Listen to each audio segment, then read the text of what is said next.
안녕하십니까. 박훈탁TV입니다. S&P 500 지수가 40에서 50% 폭락하고 10년 이상 횡보할 수 있다는 예측이 나왔습니다.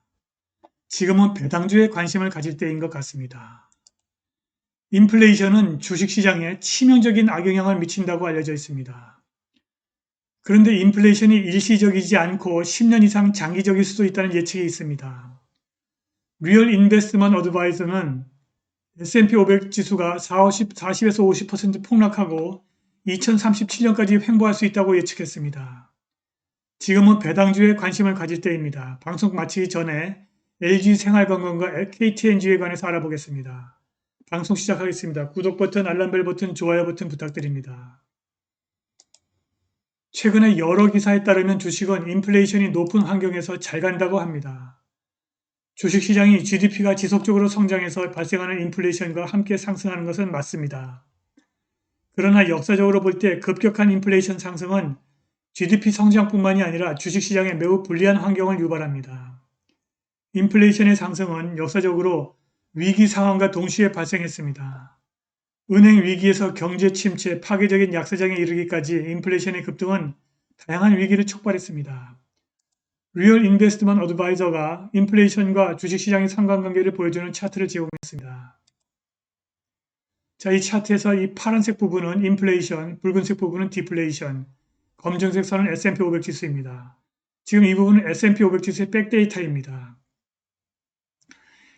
1907년 대공황과 1차 세계대전 그리고 대공황 시절에는 인플레이션이 이렇게 높았고 그때 S&P 500 지수는 하향했습니다. 2차 세계대전 기간에도 지금 인플레이션이 이렇게 높았고 S&P 500 지수는 침체했습니다. 그러나 2차 세계대전 이후 낮은 인플레이션 기간 동안에는 S&P 500 지수가 올라갔습니다. 그리고 이 인플레이션이 낮은 기간에도 S&P 500 지수가 계속 올라갔습니다. 그런데 지금 최근에 인플레이션이 상승하고 있습니다. 이 현재의 인플레이션 급등은 역사적 선례에 비해서는 좀 미미한 편이지만 면밀히 관찰할 필요가 있습니다. 올해 초 연준은 인플레이션이 일시적이며 신속하게 해결될 것이라고 믿었습니다. 그러나 최근 캐나다 밴쿠버 사이먼 프레이저 대학교 석좌 교수 마이클 레보비츠가 지적했듯이 이러한 전망은 잊혀지고 있습니다. 연준은 인플레이션이 일시적이지 않고 더 오래 지속될 수 있다는 점을 인정하기 시작했습니다. 애틀란타의 연준 총재 라파엘 보스틱에 따르면 미국 인플레이션은 일시적이지 않고 확대되고 있습니다. 그의 성명은 인플레이션이 더 이상 일시적이지 않을 수 있다는 연준 이사의 첫 번째 인식입니다. 그는 이윤 축소, 마진 컴프레션이 주식시장의 가장 큰 문제라고 말했습니다.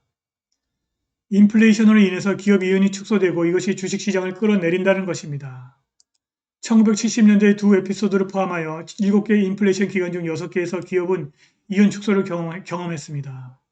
2008-9년 글로벌 경기 침체 이후 온건한 인플레이션의 시대는 이윤 마진이 개선된 유일한 기간이었습니다. 이 이윤 감소로 인해서 수익이 감소하고 밸류에이션이 이전 인플레이션 기간과 같은 수준으로 떨어져 버리면 주식은 아주 쉽게 40에서 50% 하락할 수 있다고 합니다. 가장 큰 문제는 연준이 투자자들을 구제할 수가 없다는 것입니다. 더 이상 내릴 금리도 없고 더 이상 풀어낼 자금도 없습니다. 지난 10년 동안 크게 상승한 주식 가격을 뒷받침하는 두 가지 요인은 연준의 대대적인 양적 완화와 함께 대대적인 자사주 매입이었습니다. 자, 이 그래프에서 붉은색 선은 S&P 500 지수고 이게 노란색 선은 자사주 매입 현황입니다. 2011년 이후 S&P 500 지수의 상승분의 40%는 이런 자사주 매입과 자사주 소각 때문이라고 합니다. 지금 연준이 당면할 가장 큰 문제는 인플레이션입니다. 자, 이 그래프에서 여기 보시면은 바로 이 구간이 지난 1920년 이후 미국이 경험한 인플레이션의 미디언 중앙값입니다. 그런데 지금 현재 인플레이션은 5.4%로 이 중앙값을 우측으로 이탈해 버렸습니다. 심각한 상황입니다. 이것은 연준이 지난 10여 년간 경제 성장과 완전 고용을 위해서 유지해온 양적 완화의 결과입니다. 양적 완화의 결과 지금 인플레이션이 이렇게 치솟았고 이렇게 인플레이션이 높은 기간 동안에는 기업이 이윤을 내지는 못했습니다. 이러한 데이터를 근거로 리얼 인베스트먼트 어드바이저가 향후 주가를 예측했습니다. 261년까지 주가를 예측했는데 이 예측 구간을 보시면 이 직선이 평균 7%의 S&P 500 지수의 상승 추세선입니다. 그런데 2021년부터 지금 주가가 계속 횡보할 것입니다. 이 파란색 점선은 예측 구간입니다. 2021년부터 계속 횡보해서 적어도 2037년까지는 횡보한다고 예측하고 있습니다. 이제는 성장주보다는 배당주에 관심을 가져야 할 때입니다. 네, 지금 여러분들께서는 한국의 대표적인 고배당주 LG생활건강의 월봉 차트를 보고 계십니다. 보시다시피 LG생활건강도 꾸준하게 우상향하고 있습니다. 가끔씩 이렇게 60개월 이동평균선까지 닿았다가 올라가는 성향이 있습니다. 그래서 지금 60개월 이동평균선을 깨고 내려가 있습니다. 이것이 회복이 안 되면은 120개월 선까지 내려갈 수 있고 최악의 경우에는 200개월 이평선까지 내려갈 수 있습니다. 사실 저는 여기까지 내려오기를 기대하고 있습니다. 그러면 과연 LG생활건강이 왜 이렇게 내려가는지 그 이유를 한번 찾아보겠습니다.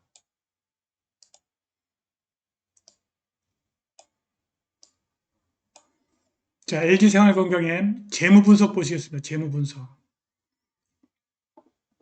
재무분석의 포괄손익계산서입니다. 포괄손익계산서 그래프만 보시면 됩니다. 포괄손익계산서에 보시면은 매출액, 이 붉은색 선은 매출액입니다. 매출액은 계속 증가하고 있습니다. 매출액은 계속 증가하고 있고 영업이익도 뭐 계속 줄어들지 않고 계속 유지되고 있고 당기순이익도 그대로 유지되고 있습니다. 영업이익률도 계속 상승하고 있습니다. 한 16% 상승하고 있습니다. 순이익률도 한 10% 이상 상승하고 있습니다. 그런데 문제는 지금 매출액 증가율과 영업이익 증가율과 순이익 증가율이 한동안 줄어들었다가 지금 다시 회복하고 있습니다.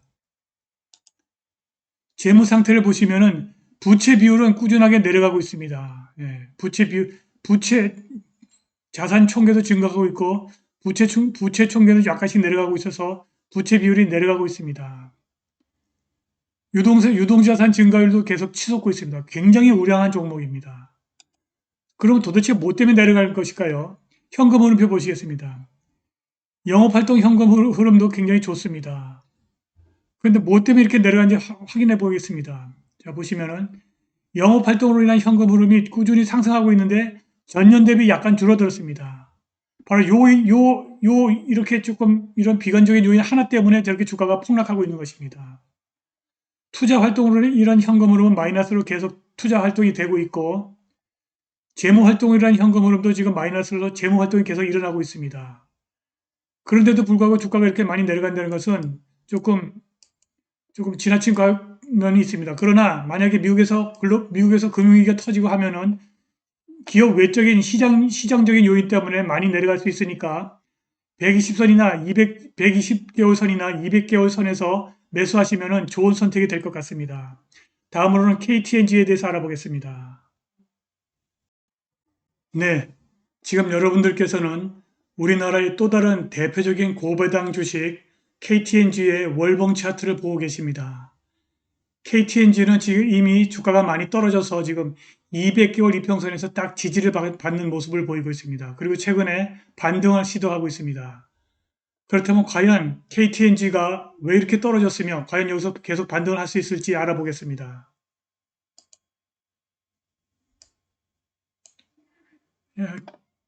KTNG의 재무 분석 들어가서 포괄 손익계산서 보시겠습니다. 포괄 손익계산서입니다. KTNG의 매출액은 큰 문제가 없습니다. 그런데 영업이익률과 순이익률이 조금씩 약간씩 하향하고 있는 모습입니다. 그리고 매출액 증가율, 영업이익 증가율, 순이익 증가율이 최근에 다 하락하고 있습니다. 재무 상태 보시겠습니다. 재무 상태는 큰 문제가 없는 것 같습니다. 부채 비율이 계속 내려가고 있고 자산 총계는 계속 증가하고 있습니다. 근데 총 자산 증가율, 유형 자산 증가율, 유동 자산 증가율, 자기 자본 증가율은 지금 정체되고 있는 모습입니다. 현금 흐름 보시겠습니다. 현금 흐름이 약간의 문제가 있습니다. 영업활동 현금 흐름이 지금 내려가고 있습니다. 그게 문제. 그 구체적으로 알아보겠습니다. 구체적으로 보시면은 영업 활동으로 인한 현금 흐름이 최근에 전년 동기 대비 줄어들었습니다. 이것 때문에 지금 크게 내려가고 있는 모습입니다. 투자 활동으로 인한 현금 흐름은 마이너스로 문제가 없고 최근에 또 투자 활동이 일어나지 않고 있습니다. 이것도 문제입니다.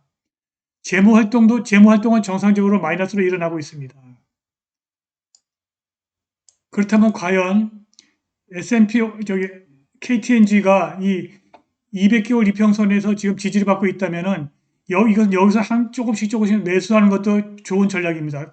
떨어질 때마다 다시 조금씩 매수해서 사 모으면은 좋은 투자가 될 것으로 기대됩니다. 오늘 방송은 여기까지입니다. 감사합니다.